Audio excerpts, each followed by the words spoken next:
Bonsoir à tous, bonsoir à mes deux invités, bonsoir à vous Didier Lesky, vous êtes directeur général de l'Office français de l'immigration et de l'intégration. C'est l'organisme qui conçoit et pilote les politiques d'immigration et d'intégration en France. Vous êtes donc, je crois, l'un des plus grands spécialistes de ce sujet en France. On ne trouvera peut-être pas mieux. Et vous publiez ce tract, vous republiez ce tract que vous avez publié chez Gallimard, ce grand dérangement, l'immigration en face. Je dois dire, un ouvrage absolument remarquable que je conseille à nos téléspectateurs, parce qu'en 60 pages, vous faites un état des lieux chirurgical précis, avec du courage et de la lucidité sur l'état de l'immigration en France. Qu'est-ce qu'on fait ? Est-ce qu'on est trop généreux ou pas ? Quelles sont nos politiques ? Et vous faites, donc c'est une republication et vous avez fait une préface, on va en reparler. Dominique Régnier, bonsoir. Vous êtes directeur de la Fondapol, la Fondation pour l'innovation politique. Vous intéressez aussi de près à ce sujet. Et d'ailleurs, la Fondapol a publié en 2023 3 notes qui concernent l'immigration. Je les cite parce qu'elles sont aussi remarquables. La politique danoise d'immigration, une fermeture consensuelle. Sur ce fameux modèle danois, on va sans doute en reparler. Comment font les États européens sur ce que font les autres États en matière migratoire. Et politique migratoire, que faire de l'accord franco-algérien de 1968 ? Voilà, 3 notes remarquables pour se faire une idée du sujet. Alors, j'aimerais aborder avec vous ce que j'ai annoncé dans mon introduction, c'est la question du déni, cette question migratoire. Déni qui a longtemps prévalu, notamment à gauche. Et vous, Didier Lesky, vous venez de la gauche, puisque vous avez été même un ancien militant trotskiste dans votre jeunesse. Je crois que j'ai le droit de le rappeler ce soir. Et d'ailleurs, dans la préface de cette nouvelle édition, vous avez une adresse à vos camarades. Et une adresse assez verte, puisque je vous cite, vous dites « Heureux d'avoir investi les anciens quartiers ouvriers du cœur des métropoles, d'avoir réussi à constituer un entre-soi de dominants culturels, fier d'avoir à la tête des villes les plus riches de France ceux qui vous ressemblent, vous compatissez de loin sur la situation des quartiers, tout en faisant injonction aux moins chanceux que vous d'accueillir tous ceux qui le souhaitent. » Alors pourquoi cette adresse on sent que vous êtes un peu énervé contre votre propre camp et vos amis de jeunesse. Oui, c'est vrai que je suis un peu énervé parce que je pense que la qualité du débat républicain exigerait qu'il y ait un peu plus de réflexion sur les enjeux de l'immigration du côté gauche de la vie politique. Et ce que je constate depuis, je dirais, des années, c'est qu'on est dans une sorte de refus vraiment d'aborder la question. Et dans ce refus qui est particulier aujourd'hui à la France, il y a par exemple le fait de ne pas discuter quand on appartient, je dirais, à l'international socialiste et que bientôt on va avoir des élections européennes, à ce qui se passe comme débat au sein de la social-démocratie, historiquement ayant construit l'État social. Je pense au Danemark, à la Suède et à d'autres. Voilà, et ça fait partie du déni.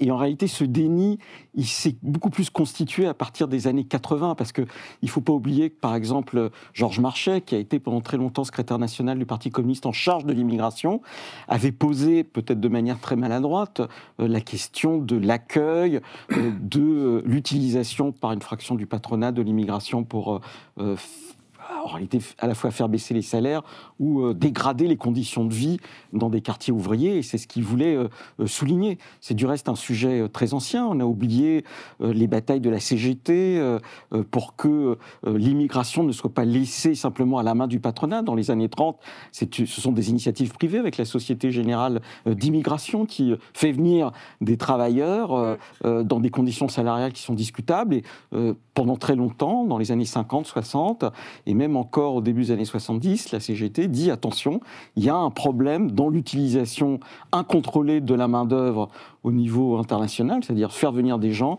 dans des conditions après de travail qui dégradent l'ensemble du monde salarié. C'est ça le déni. Mais est-ce que vous-même, vous avez toujours pensé ce que vous pensiez sur ce sujet, ou est-ce que vous avez évolué à la faveur justement d'événements où vous avez une sorte d'éveil, de prise de conscience du sujet, ou est-ce que vous avez toujours considéré que c'était important ? Quand on était jeune, on savait qu'il pouvait y avoir ce qu'on appelait l'armée de réserve du capital, c'est-à-dire l'utilisation d'une partie de la main-d'œuvre disponible pour remettre en cause les acquis ouvriers.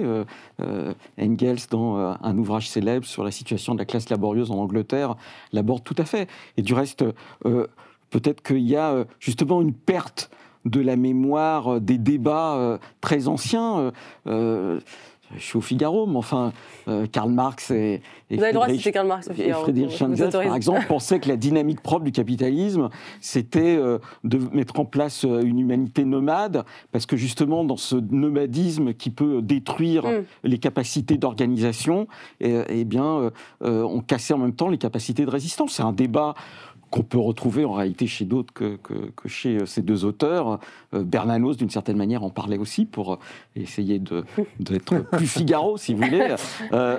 Et donc, je pense que c'est important de le comprendre. Et alors, pourquoi dans les années 80, ça a été, je dirais, abandonné ?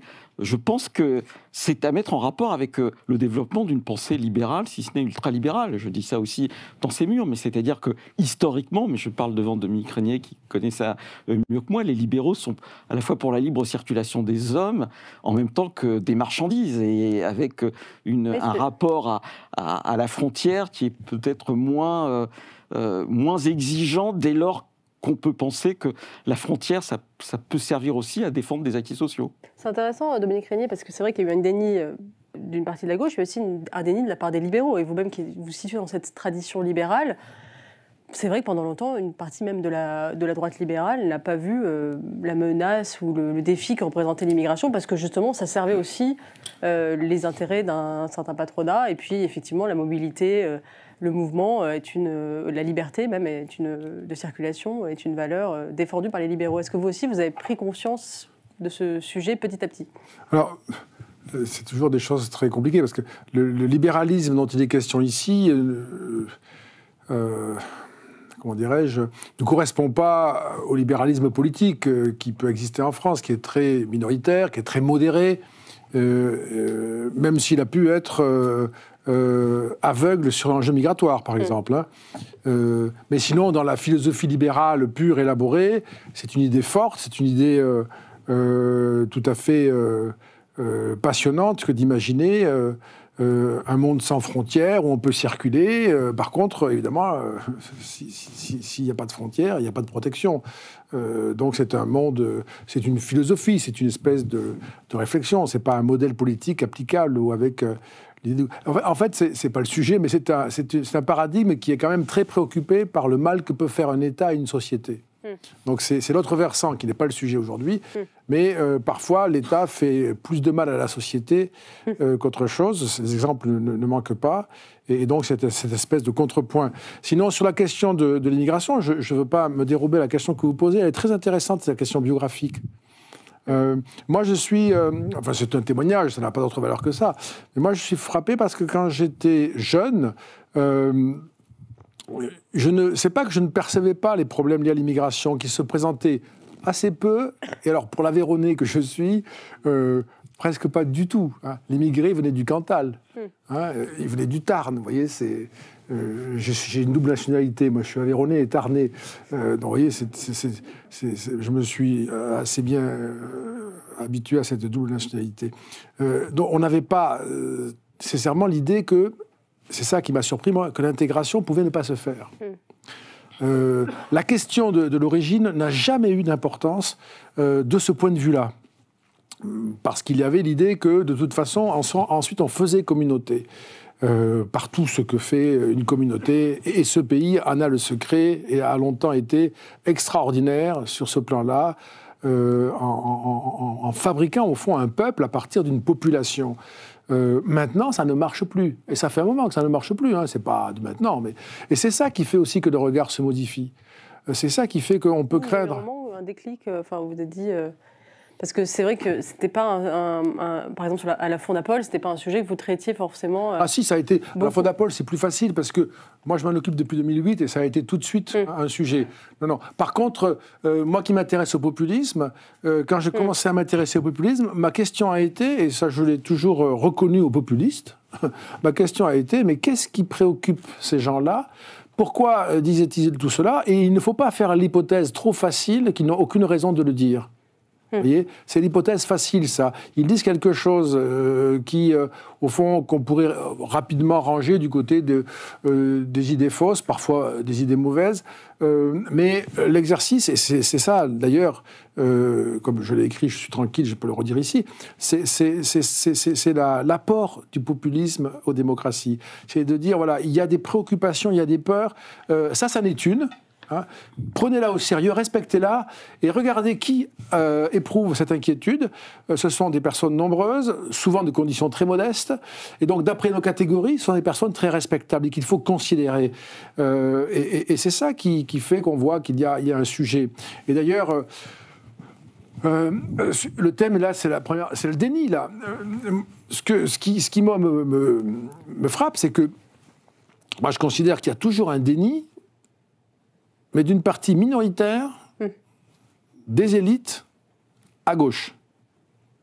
Et que tout le reste, en gros, est dans la reconnaissance du problème, la formulation plus ou moins réussie, l'élaboration plus ou moins convaincante. Mais c'est un fait, d'ailleurs c'est assez inquiétant, parce que c'est pas pour ça que les solutions sont trouvées, mais c'est un fait qui est admis, et y compris dans les études d'opinion à gauche, les électeurs de Jean-Luc Mélenchon sont majoritaires à trouver qu'il y a trop d'immigrés en France. Même les électeurs d'Europe Écologie Les Verts, c'est 1 sur 2 qui trouvent qu'il y a trop d'immigrés en France. C'est pas simplement le fait d'électeurs de droite. Et donc, il n'y a que les dirigeants de ces partis-là, au fond, qui sont très embarrassés avec ce sujet, contrairement, c'est ce que disait Didier Lesky, à une tradition de gauche qui pouvait, de manière très, même Jaurès, de manière très, très sérieuse, prendre en considération la nécessité pour le prolétaire. Il y a une partie de l'élite de gauche et il y a aussi le pape François qui a fait un discours remarqué à Marseille le week-end dernier. Et vous citez le pape François dans votre introduction, Didier Lesky, notamment l'encyclique Fratelli Tutti. Et il a parlé, le pape François, de fanatisme de l'indifférence pour désigner ce qui se passait autour de l'immigration. Est-ce que ça vous semble un terme approprié, ce terme de fanatisme de l'indifférence ? Oui, je pense que c'est un terme approprié dès lors qu'on a conscience que le pape François n'est pas un responsable politique et que ce qu'il fait, c'est de rappeler, et je pense que c'est important, qu'on appartient à une commune humanité. La question qui est posée pour nous, et que d'une certaine manière le pape François pose, c'est de savoir si ce sentiment qu'on appartient à une commune humanité, il est partagé des deux côtés de la Méditerranée. C'est pas totalement sûr. Voilà. Et du coup, l'étape suivante dans son intervention, c'est une étape, je dirais, christique, au sens où il dit c'est à l'Europe d'assumer philosophiquement l'idée de la défense d'une idée de l'homme et de la civilisation, et c'est à nous d'être responsables pour autrui. Et en même temps, il y a un deuxième volet qui a peu été entendu, mais que de temps en temps le pape avance, c'est le droit pour chacun de rester chez lui. Oui, on l'entend pas forcément. Ouais. On l'entend pas forcément parce que peut-être... Tendre l'oreille. Il faut tendre l'oreille. Peut-être que lui n'insiste pas totalement là-dessus, mais il le dit en même temps.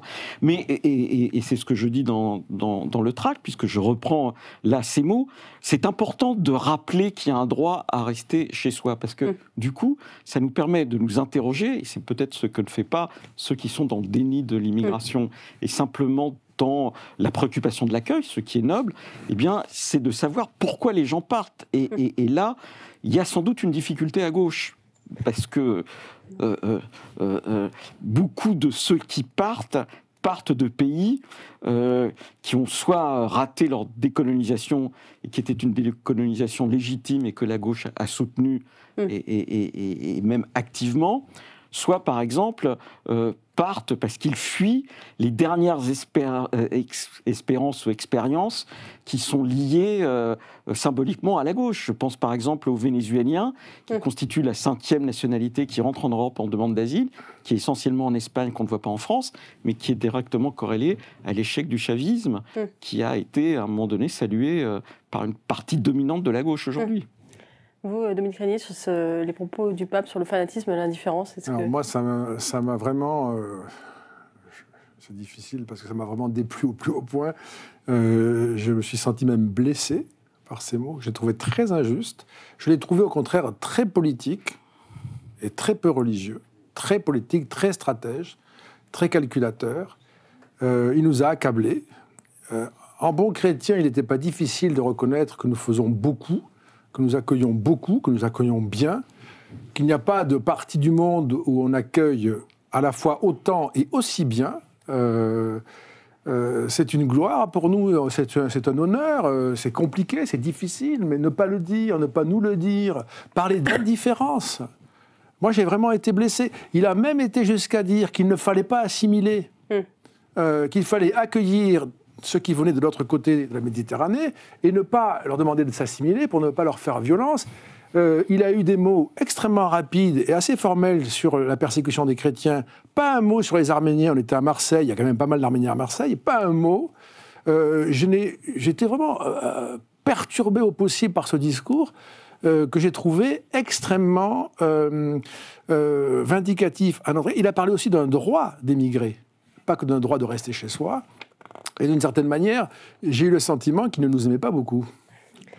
Bon, dans tout autre genre, on va écouter Suella Braverman, la ministre de l'Intérieur britannique, qui, elle, on va dire, a un discours assez différent de celui du pape François. On va l'écouter.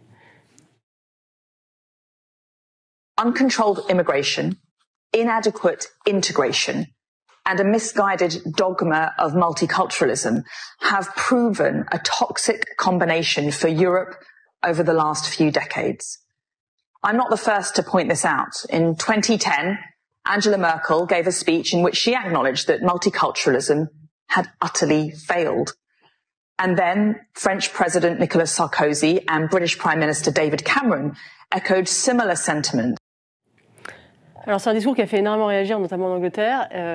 On a fait un sondage en Angleterre qui a montré que 66% des Britanniques étaient d'accord avec ces mots de Suella Braverman. Est-ce que cette prise de parole montre, et puis on peut la corréler au responsable suédois qui a dit la semaine dernière que l'intégration avait échoué, que c'était pour ça qu'il y avait des guerres de gangs en Suède. Est-ce qu'il n'y a pas quand même un frémissement au niveau européen, avec un nouveau consensus qui est en train de s'établir? Oui, on a un problème migratoire, oui, le multiculturalisme a échoué. Est-ce qu'on n'est pas en train de se mettre d'accord au niveau européen? Et même, Eugénie Bastier, je reprends une référence faite tout à l'heure par Didier Lesky. Regardez ce qui se passe en Slovaquie. Alors, il y a des raisons, c'est compliqué, mais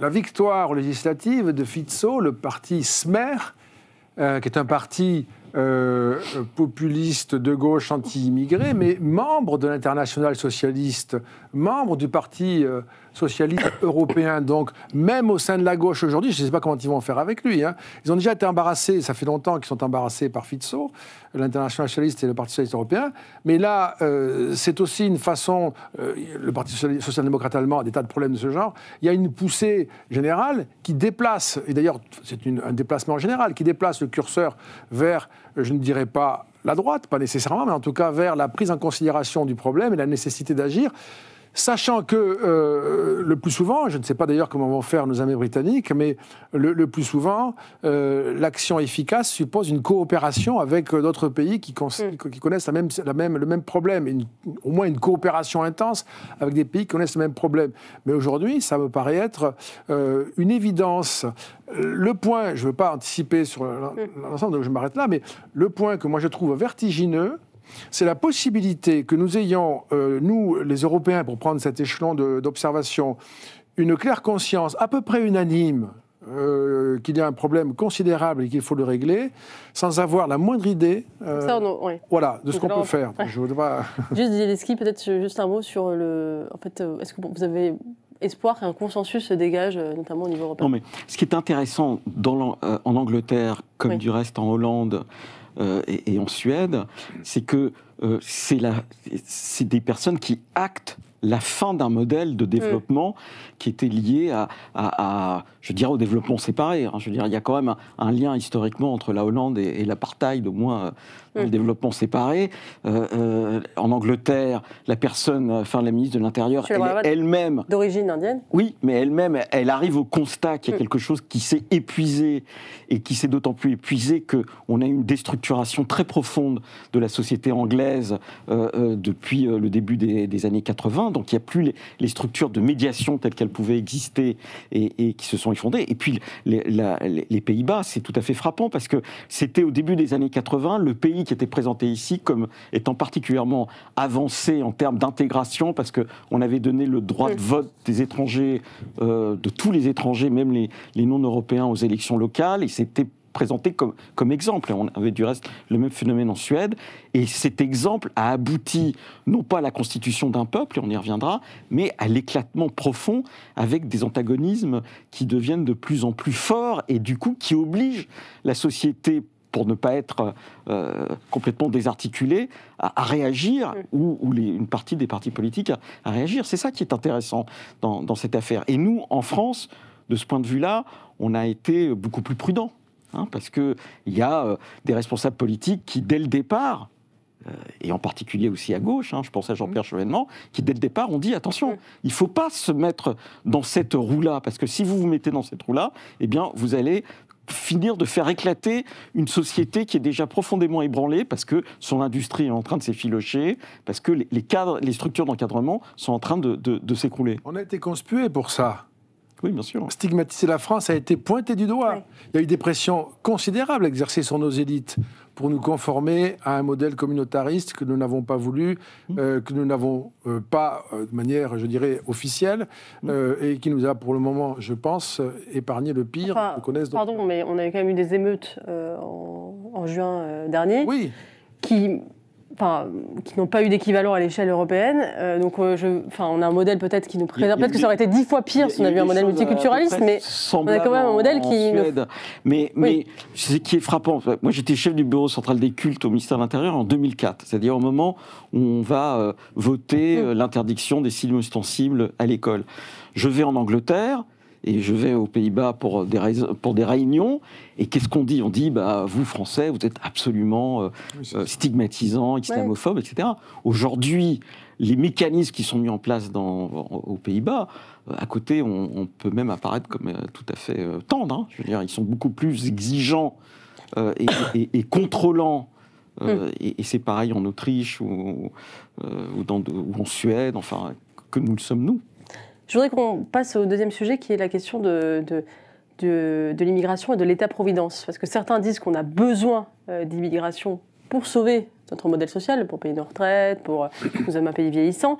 D'autres disent au contraire que, c'était le sujet de la note de la Fondapol sur le modèle danois, puisque les Danois ont décidé de mettre des limites à l'immigration précisément pour sauver l'État-providence. Donc ma question est simple, Didier Leschi, et je vous la pose, vous qui êtes à l'OFII. Est-ce qu'aujourd'hui, la France a besoin d'immigration ? Alors, d'abord, il faut prendre les immigrations au pluriel. Il y a plusieurs flux d'immigration. Il y a, par exemple, actuellement une immigration de travail qui redevient importante, 50 000 titres de séjour au titre du travail l'année dernière, ce qui prouve quand même qu'il y a un renouveau économique avec, et là, peut-être qu'il faut l'interroger, l'aspiration de compétences de pays qui en auraient besoin pour éviter d'avoir justement à générer un autre type d'immigration qui est celle qui nous pose problème, c'est l'immigration illégale, c'est-à-dire le détournement de fait de la demande d'asile, et c'est ça qui pose problème, parce que les personnes qui arrivent dans ce cadre-là sans avoir un titre de séjour sans être accepté au titre du séjour, eh bien, elles pèsent sur le modèle social au sens où on ne peut pas les laisser comme ça à la rue. Et c'est la question que posent les Danois. Parce que les Danois n'arrêtent pas toute immigration. Ils continuent une immigration familiale, mais ils l'étalent dans le temps. Parce que justement, ils disent que pour intégrer, il faut étaler dans le temps, même si on n'interdit pas aux personnes de rejoindre leur famille. Et donc, la question qui est posée, c'est de savoir si on peut supporter tous ceux qui décident de venir parce qu'ils sont victimes des désordres économiques de leur pays. Et là, se pose la question de l'État-providence. C'est pas simple à répondre, mais c'est ça la question qui est posée. Après, est-ce qu'on peut avoir simplement une vision utilitaire des personnes en disant il faut qu'elles viennent pour payer nos retraites ? D'abord, c'est faire fi du fait que dans les pays d'origine, il y a quand même des problèmes et qu'ils ne payeront pas peut-être les retraites de ceux qui sont restés. Et cette vision utilitariste, elle va à l'encontre justement de l'idée papale, d'une certaine manière. Oui, mais cette vision utilitaire des migrations, elle est reprise au plus haut niveau des instances internationales. Je voudrais vous passer justement un extrait de de Amy Pope, qui est la secrétaire générale de l'Organisation internationale des migrations et qui a fait un discours hier. On va l'écouter, vous allez voir, ça reprend ce que vous dites et vous répondrez peut-être Dominique Régnier. People tend to be better off as a result of migration, whether it's because it's fueling innovation, it's fueling labor supply, whether it's fueling the renovation or revitalization of aging communities. Migration on the whole is a benefit. Donc Dominique Régnier, qu'est-ce que vous inspire ce genre de discours? C'est un discours sur les flux de population. C'est-à-dire qu'il ne s'agit pas de peuple, il s'agit de population. Et donc, c'est une logique de remplissage, en fait. Là où il y a du vide, on va doter en population. C'est un discours qui n'est pas recevable politiquement. C'est un discours catastrophe. Hein, on pourrait imaginer une agence mondiale qui pourrait allouer des quantités de peuples, ou de population plutôt, à des pays qui en ont besoin, avec... etc. Ça, c'est un sujet qui est impressionnant parce que je pense que cette vision-là n'est pas absente de celle de nos gouvernants. Je pense qu'il y a quelque chose comme ça. C'est très simple. Nous manquons de bras. Et bien, de toute façon, inutile, si nous avons une situation démographique catastrophique en France. Eh bien, c'est pas un problème. Il n'y a pas une politique familiale. On prend pas ça à bras le corps. On pense répondre par l'immigration. Mais simplement sur la question de l'État-providence, c'est pas l'immigration qui répond à l'État-providence. C'est l'immigration qui débouche sur un emploi. C'est pas la même chose. Ce qu'il faut avoir, c'est le taux d'emploi. Est-ce que les gens qui viennent sont employés ou pas? Et puisque nous avons fait une étude sur le Danemark, moi j'admire le Danemark qui publie des statistiques très complètes sur, je ne vais pas bien sûr vous les lire, je vous rassure, hein, pas que vous vous inquiétez un peu, mais sur par pays le taux d'emploi. Et donc on voit des nationalités et le taux d'emploi, et ça va jusque aux nationalités qui sont les plus... Au Danemark, par exemple, le taux d'emploi le plus élevé, c'est chez les Néerlandais et les Lituaniens. Voilà, et on a comme ça un classement par origine. C'est ça qui compte. Si nous avons un taux d'emploi défectueux, nous avons un problème de ressources, de la même façon que si les nationaux ne sont pas employés. La question, c'est d'avoir cet objectif. Les Danois, ce qui est leur force, je trouve, c'est d'abord d'avoir une stratégie. Ils ont identifié un intérêt danois à réguler leur immigration. Ils n'y sont pas... il y a tout un tas de considérations morales qu'ils ont par ailleurs, mais qu'ils ne vont pas mélanger à tout cela. C'est quel est notre intérêt, comment on le définit, comment on le satisfait, dans le respect, bien sûr, des personnes qui viennent ou de celles que nous refusons. Didier Lesky, sur cette vision peut-être un peu utilitaire de l'immigration, qu'est-ce que ça vous inspire? Oui, justement, c'est une vision très économiste. En soi, elle n'est pas fausse. Dès lors qu'on aspire des compétences, et les pays qui aspirent les compétences, et en particulier les meilleurs étudiants, du reste faisant payer les universités ou les études très chères pour en même temps les attirer, peuvent avoir un intérêt en termes d'innovation. Et là, on sait bien, les études très précises montrent qu'une immigration de personnes très qualifiées, par exemple, ça peut faire monter les salaires globaux. Voilà. Mais une immigration particulièrement déqualifiée, ça fait baisser la force de travail dans un premier temps, indéniablement. Et puis après, il y a la question sociale sur le long terme. On oublie, par exemple, pour reprendre la France, qu'un peu plus de 30% des ménages immigrés vivent sous le seuil de pauvreté monétaire. Bon, et donc sont dépendants pour un niveau de vie à peu près décent de la redistribution des prestations sociales. Et c'est ça qui peut... Et du logement social. Et bien sûr, et du logement social, puisqu'on a une très forte pression du logement social pour des raisons objectives de critères, qui est le taux de revenu, le nombre d'enfants, une pression sur le logement social, au moment où le logement social est lui-même en crise en termes de production. Donc on sent bien la tension sociale. C'est pour ça que la question n'est pas simplement une question de nombre ou une vision mécanique, disons, je vais faire venir des gens, ils vont travailler et puis ils vont payer nos retraites, sachant en plus que on est dans une forme aujourd'hui d'avancée très forte de la déstructuration de ce qu'on a appelé la société salariale, qui a été consolidée au lendemain de la Seconde Guerre mondiale, dans une sorte d'arbitrage, je dirais, entre le capital et le travail, puisque vous avez cité ma jeunesse, que la social-démocratie appelait l'économie sociale de marché, mais qui était aussi liée à la peur du communisme, on le sait bien, de la Révolution. Donc il y a quelque chose, c'est stabilisé. Aujourd'hui, on a l'utilisation d'une main-d'œuvre immigrée qui est hors statut salarial tel qu'on l'entendait. C'est pour ça que je suis toujours un peu furieux vis-à-vis de mes amis, comme vous dites, de mes camarades, quand ils se glorifient d'avoir des gens qui pédalent à vélo pour livrer des sushis, c'est-à-dire une forme de sous-prolétariat qui n'est pas encadré et qui n'est même pas à la hauteur de ce qu'ont été, je dirais, les garçons de café de la Révolution espagnole qui étaient syndiqués à la CNT. Je me souviens d'un débat avec un historien de gauche multiculturaliste qui avait dit pour l'immigration, mais qui va sortir les poubelles ? C'était ça.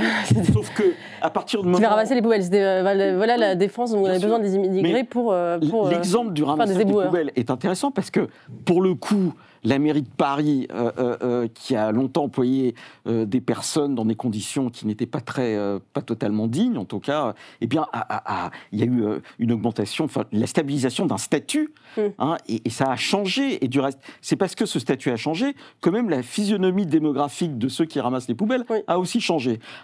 Mais on est dans des secteurs qui apparaissent comme modernes et modernisés,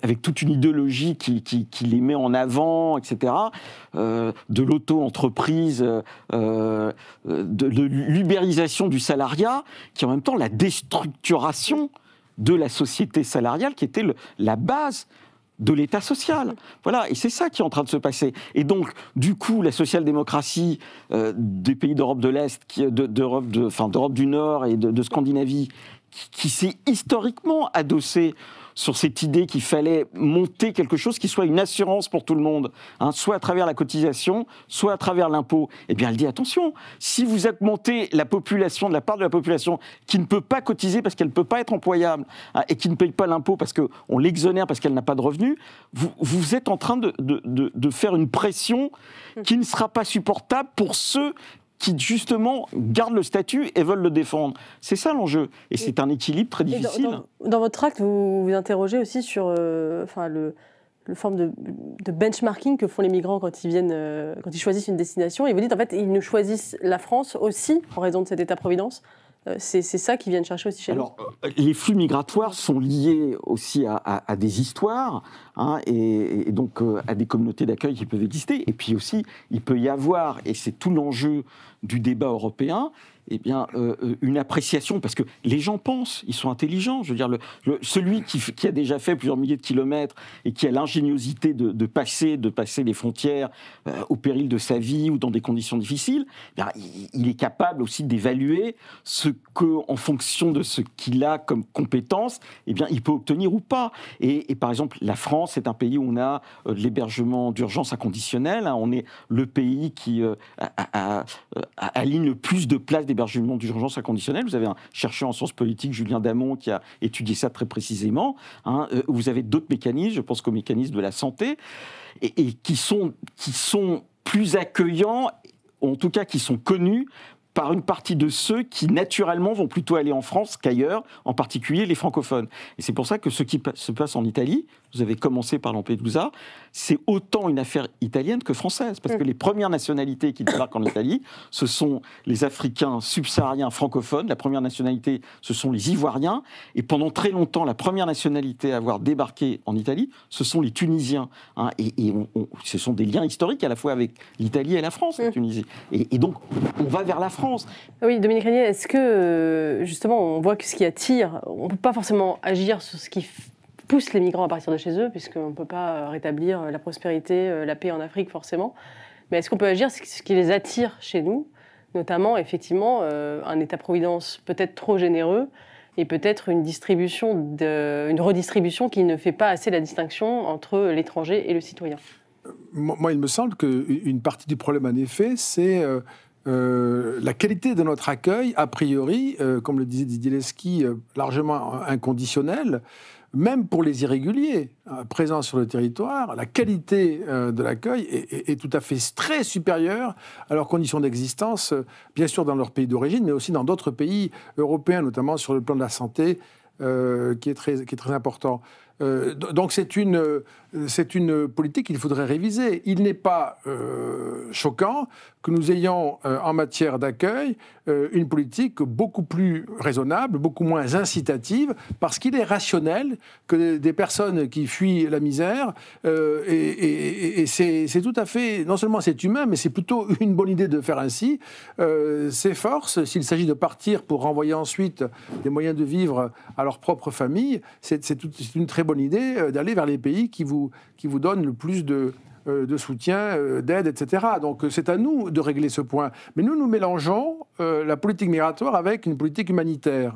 Nous avons confondu les deux. Ça date à peu près, grosso modo, des années 80 aussi, cette espèce de confusion. Nous ne menons pas une politique migratoire avec un intérêt d'État, avec un intérêt à définir, à défendre, dans le respect évidemment de toutes nos relations avec quiconque, ça va sans dire. Nous avons une politique humanitaire et nous voulons accueillir les gens qui souffrent dans le monde. Alors c'est une idée qui est un peu curieuse parce que, évidemment, cette définition est trop large, ça c'est évident. Nous n'avons pas non plus les moyens de l'accomplir, et surtout l'État ne fait pas en sorte que nous puissions l'accomplir, puisqu'une fois que nous sommes avec une population importante qui vient ici et qui ne veut pas partir et que nous ne savons pas faire repartir, eh bien nous avons ces formes de vie qui sont dégradantes pour les personnes qui sont arrivées ici, qui n'ont pas de perspective, qui n'ont pas vraiment de statut, que nous ne laissons pas tomber, mais qui vivent dans une espèce de situation très intermédiaire et très difficile, et nous-mêmes, nous nous en désintéressons. Pas en tant qu'individu citoyen, mais en tant qu'institution. Donc c'est cette espèce d'usage facile, commode de la morale pour ne pas prendre de décisions politiques, ne pas assumer des décisions politiques dont tout État a besoin si on veut le conduire correctement, en particulier sur ces sujets de population qui doivent donner lieu à un peuple, mais qui ne donnera lieu qu'à des clivages, voire à des séparatismes, s'il n'y a pas de politique d'intégration. Est-ce qu'on est trop généreux en France ? Non, mais on peut pas être. Enfin, les gens ne partent pas avec cette idée qu'on sera absolument trop généreux. Ils partent vers l'Europe, parce que l'Europe est globalement une bulle sociale protectrice, et ça se sait. Et l'Europe n'est pas une forteresse, contrairement à ce qu'on entend souvent. Et du reste, si on prend sur l'ensemble du continent européen, il y a dans la population beaucoup plus d'immigrés, c'est-à-dire de personnes nées étrangères à l'étranger, même si certaines acquièrent la nationalité française, qu'en Asie ou en Afrique. Je veux dire, on est le continent de la diversité humaine. Voilà. Et donc, et en même temps, on est un continent quand même du bien-être, je veux dire, à la fois social et en termes de liberté publique. Donc, on essaie d'y aller. Mais autant on a une obligation d'accueillir les demandeurs d'asile et ceux qui relèvent vraiment d'une persécution, parce que c'est notre tradition, autant la question n'est pas la même pour ceux qui relèvent de désordres économiques. Et là où je pense qu'il y a une réflexion à avoir, et en particulier, puisque quand on est de gauche, c'est que je pense qu'on ne peut pas se désintéresser de ce qui se passe dans les pays de départ. Je veux dire, on ne peut pas être dans cette idée qu'il y a comme ça une sorte d'impondérable et qu'il ne peut pas y avoir de politique publique d'État qui ne fasse pas pression sur les pays de départ. Et c'est d'autant plus important parce que c'est une sorte de renoncement qui s'est accéléré, je dirais, au début des années 80. Dans les années 60 et 70, il y avait beaucoup plus de critiques, d'une certaine manière, de ces élites dirigeantes des pays, ici et là. Donc on ne peut pas s'en désintéresser. D'autant que sinon, c'est sans fin. C'est-à-dire que, pour reprendre le discours de l'ONU, l'aspiration des compétences, c'est l'appauvrissement systématique des pays de départ. On a l'exemple des médecins. Je veux dire, les médecins qu'on fait venir, et il y a un débat dans le cadre du projet de loi sur la question des médecins. Enfin, les médecins qu'on fait venir, on n'a pas payé leur formation. Donc ils n'ont pas coûté cher à la France en termes de formation ou à d'autres pays. Quand ils arrivent ici, on les sous-paye. Et en même temps, ils vont manquer dans les pays de départ. Et donc nous, on a une discussion pour savoir si, du coup, on peut accueillir tous ceux qui sont malades dans ces pays jusqu'ici. Et après, après on va dire, l'État social est généreux. Oui, d'accord, mais d'une certaine manière, on augmente le flux dès lors qu'on n'a pas une réflexion sur est-ce légitime ou pas de dire on aspire la compétence des médecins. je serais bêtement d'extrême gauche, si j'ose dire, je dirais c'est une politique postcoloniale qui vise à déstructurer les pays de départ, et on peut comprendre que dans ces pays de départ, il y a des mouvements d'opinion qui disent regardez ce que fait la France, elle prend les informaticiens, elle prend les médecins, elle prend des ingénieurs qui parlent français pour essayer de pallier à son incompétence qui fait qu'une partie de sa jeunesse ne va pas se former pour ces métiers en tension, parce qu'elle a décidé que pour réduire les frais médicaux de la sécurité sociale, il fallait réduire le nombre de médecins, et ça a été une bêtise, hein, et donc on est quelque chose qui n'est pas raisonnable. Même sur les... Je suis peut-être pas d'accord avec Didier Lesky sur... non, pas simplement sur le pape. Non, mais... Dites pas ce mot à l'antenne. Même, est-ce que c'est possible de dire que nous devons accueillir tous ceux qui demandent l'asile politique? C'est pas possible. Pas possible. C'est pas en soi un objectif recevable. Que ce soit un critère qui joue dans des cas particuliers que nous définissons collectivement, oui, mais s'il faut accueillir ceux qui ont des raisons de fuir un régime d'oppression, nous n'y arriverons pas. Ouais, ne serait-ce que, par exemple, les femmes afghanes... on pourrait dire qu'elles ont toutes les raisons de fuir, elles sont persécutées, mais il y en a 20 millions.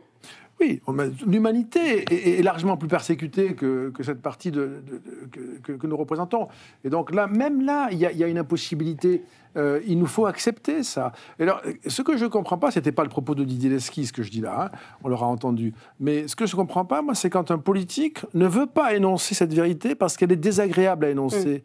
Elle est triste, elle fait mal à tout le monde. Mais c'est une réalité. Donc si c'est une réalité, il faut faire avec. Ça n'est pas un critère suffisant. Oui, là, Dominique Régnier atteint ma limite. Voilà, ma limite, c'est que je pense que toutes les personnes qui relèvent d'une protection au titre de l'asile doivent être accueillies. Et après, on peut s'interroger sur la répartition de la charge de l'accueil dans l'ensemble des pays européens. Mais je pense, oui, qu'il faut le faire. Non, c'est impossible. Alors, justement, c'est ma limite morale, c'est mon accord avec le pape. C'est son côté trotskiste et papal.